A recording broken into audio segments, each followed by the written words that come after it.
I'm Duncan McLeod, and this is the TechCentral Show, brought to you today by MTN Business. Subscribe on YouTube at youtube.com/TechCentral. Now, Paystack. They're a Nigerian fintech with continental ambitions. The business was acquired by Stripe, the Irish-American fintech, started by the Collison brothers in 2020, and that deal was worth a phenomenal $200 million. I'm joined now in the TechCentral studio by Joel Bronkowski. Am I pronouncing your name correctly, Joel? Yeah. I've since learned it's Bronkowski, but I go by Bronkowski. Bronkowski, I suppose it would be, yes. Is that a Polish name? It's a Polish name. Polish, that's right. Okay. Yeah.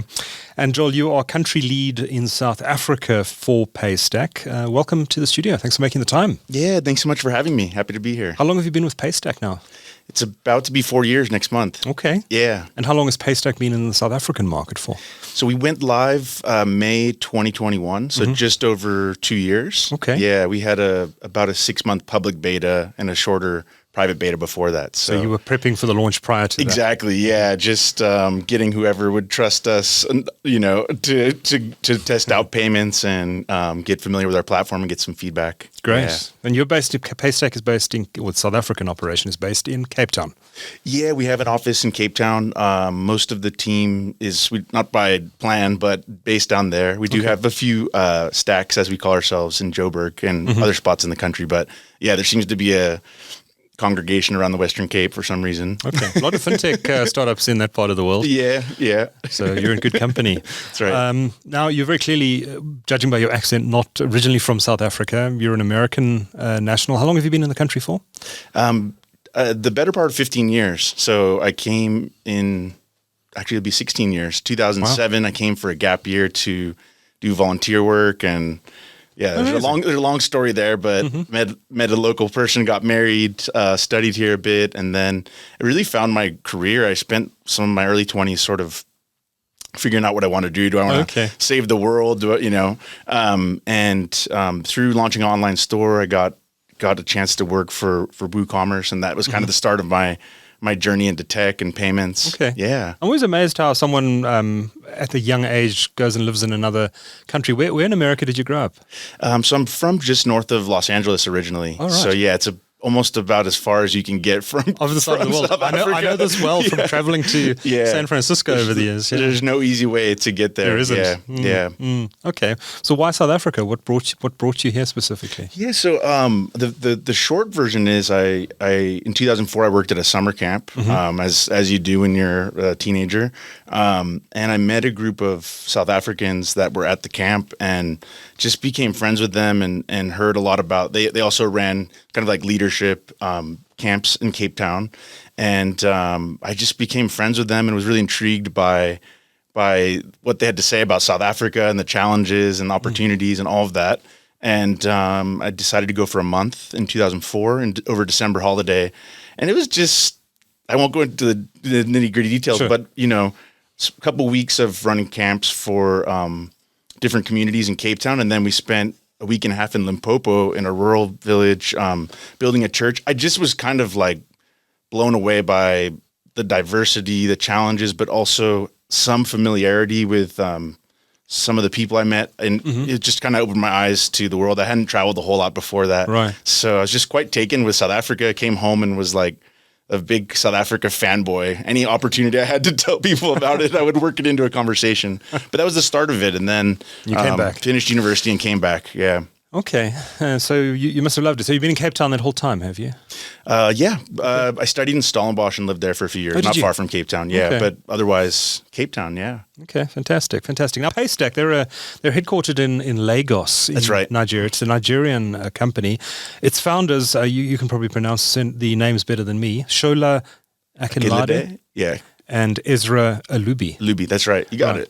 They're the founders of this business. Tell me a bit about Paystack and its origins. And yeah. So the short version is we're a payments platform helping businesses of all sizes collect and distribute funds. And that's there's many iterations to that, and can get into that, changes, different opportunities within that.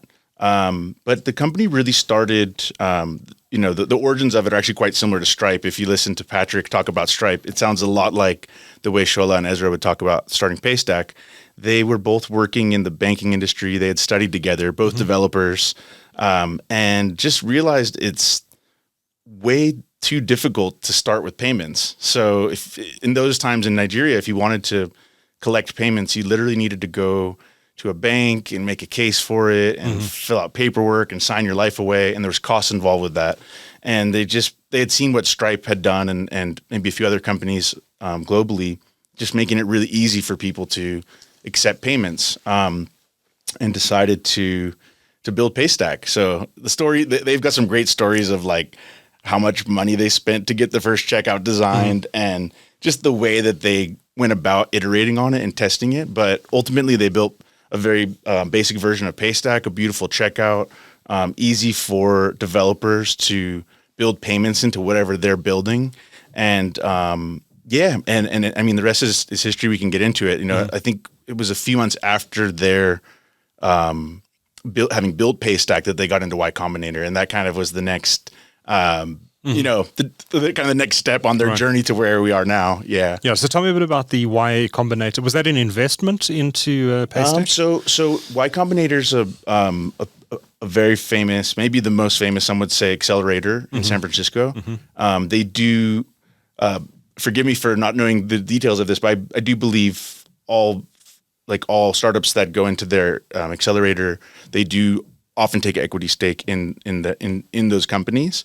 But I think it's more about getting them ready to be a high growth startup and sort of creating opportunities for them to get funding and learn how to run a startup, right? And you're in a cohort with other startups, and it just gives you a chance to sort of learn from your peers. Yeah. So it was through that that Shola had a chance meeting with Patrick from Stripe, and so later that led to Stripe being part of our Series A, which was pretty cool. You know, a very strong signal to Africa. You know, that companies like Stripe are actually really interested in what's happening here. So when Joel, when did this deal with Stripe happen? It was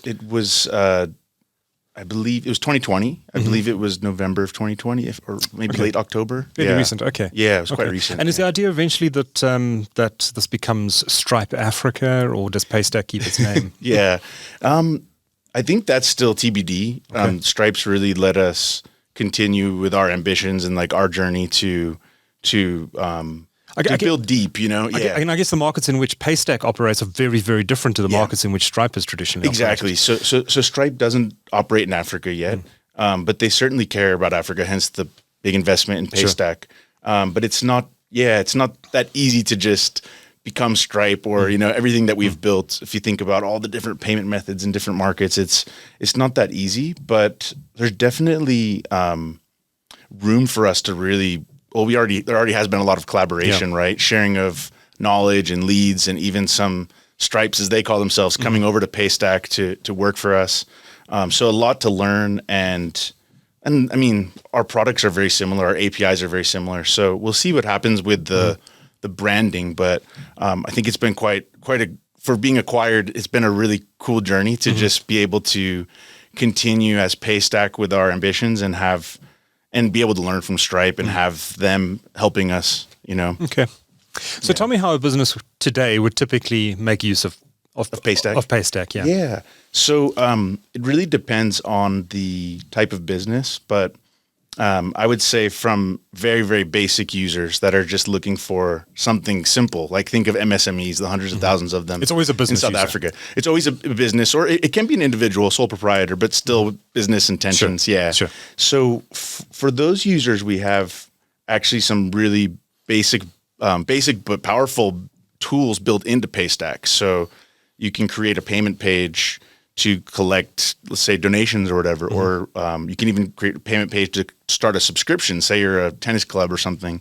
Okay, so you can collect all those payments. It's a full e-commerce integrated built solution. into Paystack. Yeah, and then we actually have a product called Storefronts. That's a very simple and elegant e-commerce solution for someone who's getting started. Right. So at the very start of the spectrum of business growth, people that are just like trying to figure things out, we're free to start. We have tools for them to use.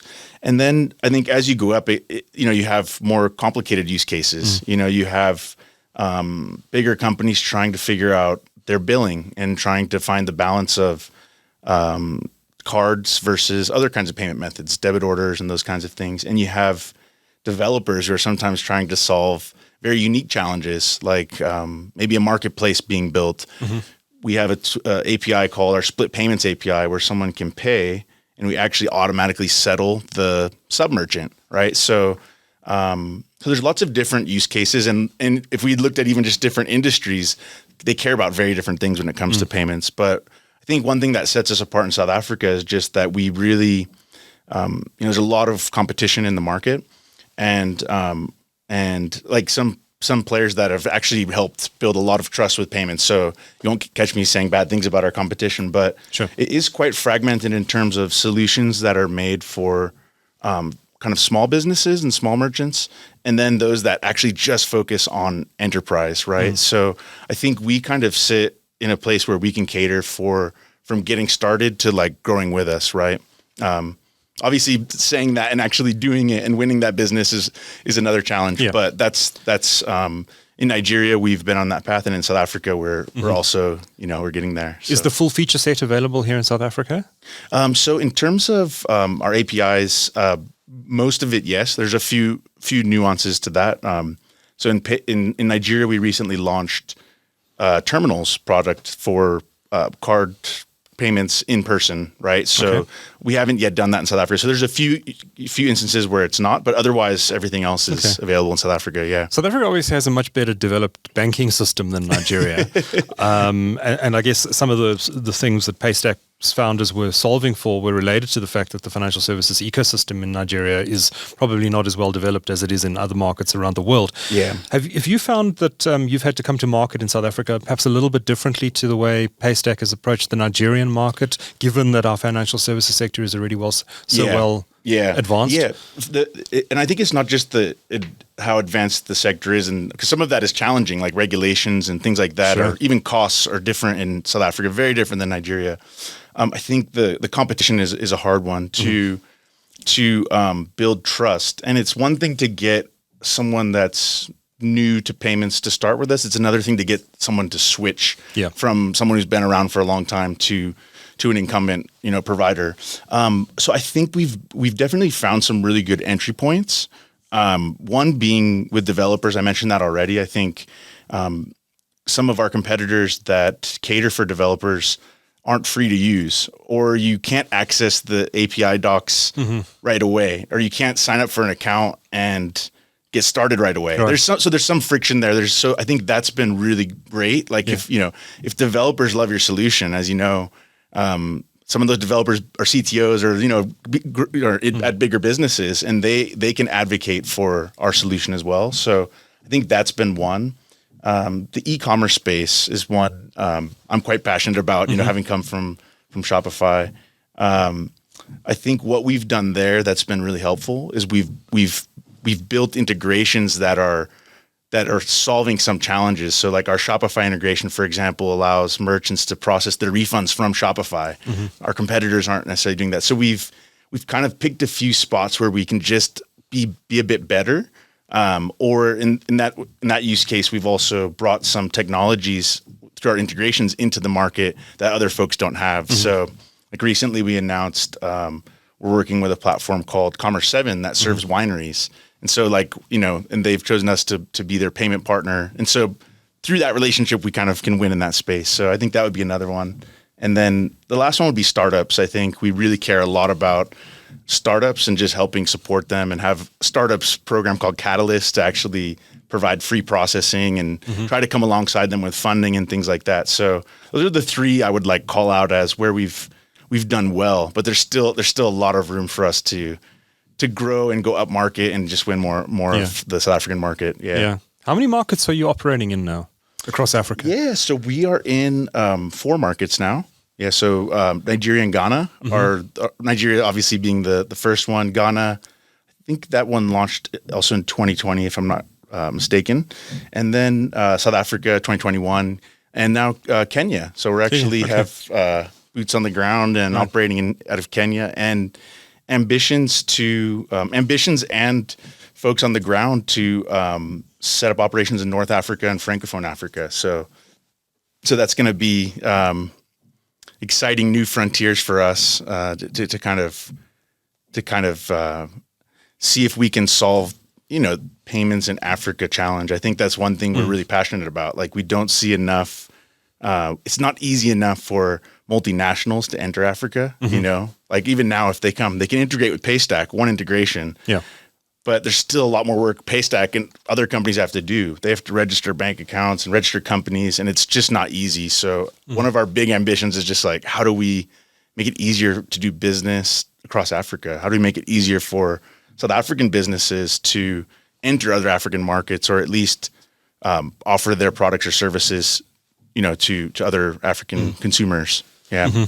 And how closely do you work with your clients? I mean, if one of your clients wants to do a big e-commerce integration, for example, would you then make consulting services available, or is it just a case of, well, here's our API, here's our technology, integrate it, and you do the work? Yeah, that's a really good question. So I would say we work really close with our clients. As we scale, obviously we have to look at the, like, we can't be everywhere with, with thousands of merchants, but But I imagine to a large extent you can automate a lot of this stuff. And you provide instructions on the website. I imagine this is how you go about doing this, and here's the documentation for this. So a couple of things there. We really like when we have calls with merchants. We don't jump into sales. It's like we really want to understand what their challenges are, what's working, what's not. And so we do have a developer relations team that can come alongside if there's, kind of a need on the development side, consulting them. In some cases, we will build things for clients if the opportunity justifies it. And we have made the investment into having local South African team members on the service side. So when merchants are onboarded, we have key accounts in South Africa. We have our customer support in South Africa. Yeah. So we've kind of gone through that process of trying to build deep and show the South African market that we care about them, and we're going to, like, we want to know our merchants. When we went and met with a bunch of merchants, some of them said they've never met their payment providers. It's like, no, we care about you. We want to have that relationship. More recently, last week, we launched what's called a service partner directory. And our aim there is to find folks that deliver different services, whether it's marketing, development, various development languages, or they specialize with different technologies. When our merchants have a need, to be able to point them to those trusted service providers. So that's just another way we can kind of create those relationships that help in both directions. They can also send us business, and we can support them. Yeah. And how do you see the fintech ecosystem developing both here in South Africa and on the rest of the continent? There's a lot of activity going on among startups. Yeah. I presume at some point, and I guess some banks are already doing it, is fighting back and saying we've got solutions in this space too. Yeah. Do you see the traditional banks as competitors or long-term partners to fintech startups? That's an interesting one. So I've seen, in South Africa, I can speak more to that, a lot of really positive movement in the fintech space. So recently there's a Fintech Association of South Africa that launched, and just, I think, just qualitatively looking at sort of post-COVID, just a lot more activity, community activity. I know this year has been a hard one. So I do think the funding hasn't been there this year, which stifles some of the fintech's launches, or, we've seen a few startups that have struggled to survive in this environment. So, but I do think it's thriving. In Nigeria, there's a lot of interesting things happening, and sometimes we're caught in a place where it's like, we want to be the infrastructure layer, but we also have a lot of our merchants, that have a lot of requests for different things. And so we have to really think about, what are we going to build, and what are we going to build versus, like, are we going to be the infrastructure that helps the other fintechs? And so that's a challenge. Sure. In terms of the banks, it is an interesting one. I think to date, from what I've seen, it's more of a partnership. There is a little bit of tension with the way things are set up, and banks going and acquiring their own business, and sometimes fitting into that is tricky. But for the most part, I do think they look to the payment service providers to bring the business. I think some of the banks have spun up different, tech events or startups and are trying to kind of inch into that space. But I think it's tough for the big banks to do that. Like some of the neobanks, I think they're more agile and more like interesting. And like, even when we speak to them, it feels like they're more like Paystack, you know, and we can like move quickly. We could do things, you know, so that's exciting. But I don't feel much concern about the competitive, like, I guess the thing with payments is like, there's a lot of problems to be solved and we just need to like talk to more people and solve them. It's not like buying a car where everyone's, you know what I mean? Yeah. And then Joel, just before I let you go, Nigeria is an interesting country. Have you had opportunity to spend time there? Yeah, I have. So once upon a time, I was going every quarter to see the team. And when I started, I spent about a month there. Just give us your thoughts on Nigeria and its potential as a technology powerhouse in Africa. I mean, we see some of these unicorn startups coming out of Lagos and other cities and out of Nigeria more broadly. Yeah. How sustainable is it? Is there a powerful tech economy potentially being built in Nigeria? What are your thoughts on the country? Yeah, no, thanks for asking that. So one of the reasons I joined Paystack, I mean, aside from just having met Shola and kind of feeling his excitement about the continent, I think it's infectious. If you meet most people from Paystack, they're just like, man, Shola is a great leader, you know?